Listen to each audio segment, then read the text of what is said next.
All right, today we're diving into something really special. We're going to crack open a 1,500-year-old text that holds some, well, surprisingly modern secrets about wellness.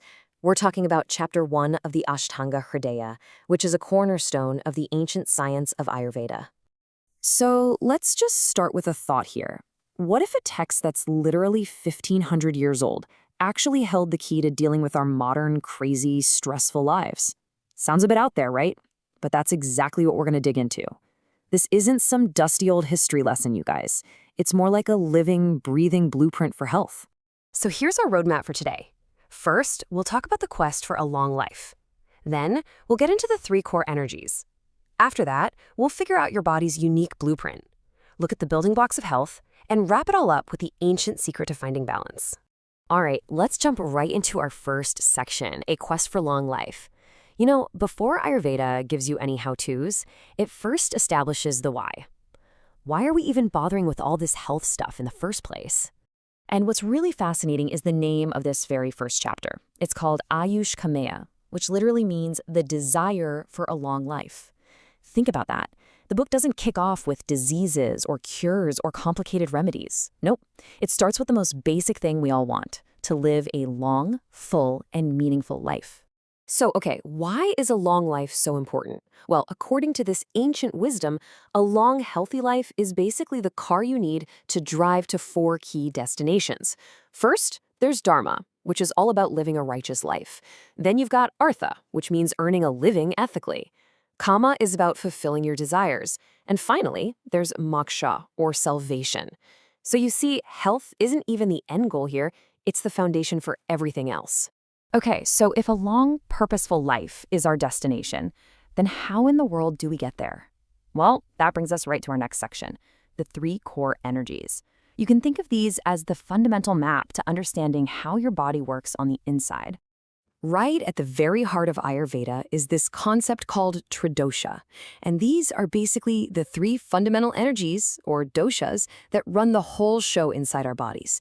They're called Vata, Pitta, and Kapha.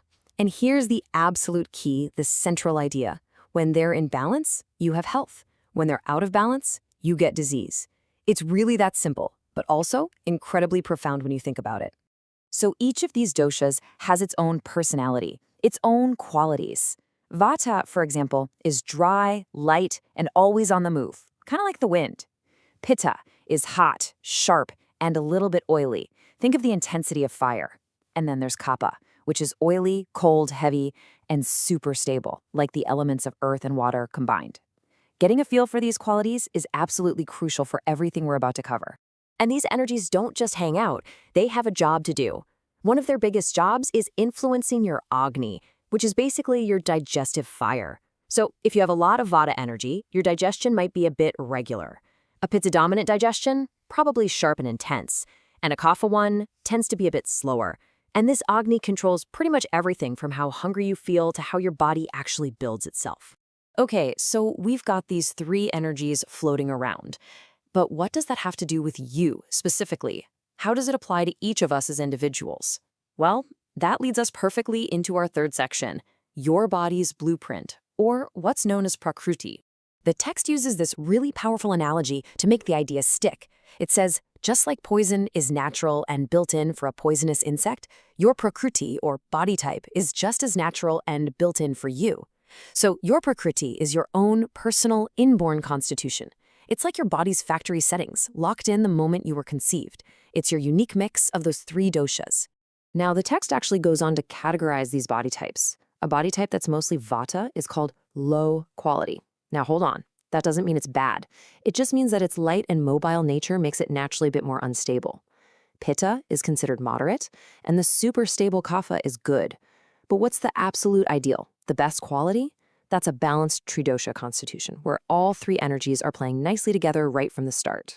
All right, so we've got our map, the doshas, and we've got our personal blueprint, our Prakriti. Now what? Now we get to the fun part, section 4, the building blocks of health. Think of these as the practical rules of the road for keeping your unique system in balance. So first up, the text lays out the 7 basic tissues of the body, which are called dhatus, and it shows how they're created one after the other, like an assembly line. It all starts with rasa, which is plasma, made from the food you eat. From that, your body makes blood. Then from blood, it makes muscle, then fat, then bone, then marrow, and finally the reproductive tissues. When your body is healthy, it builds everything in this exact, precise order. So the big question is, how do we actually influence all this stuff, our tissues, our core energies? The number one tool is the food we eat. More specifically, it's through the 6 different tastes, or rasas. Every single thing you eat has a direct, predictable, and honestly super powerful effect on what's going on inside you. And here's what that cause and effect looks like. It's pretty amazing.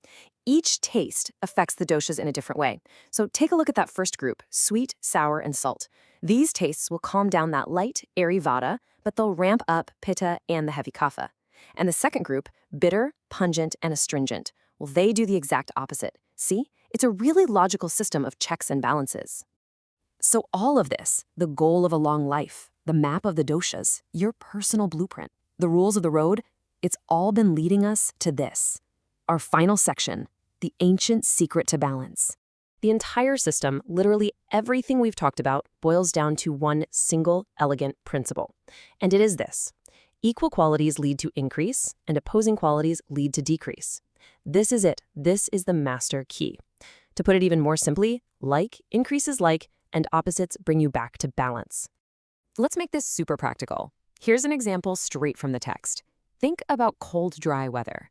Those qualities, cold and dry, are the same as vata's qualities. So when you're out in that weather, the vata in your body goes up, right? You might get dry skin. So what's the opposite of dry? Oily. So you apply some oil to your skin. That counteracts the dryness, brings down that extra vata, and boom, you're back in balance. It's so simple and intuitive when you see it in action.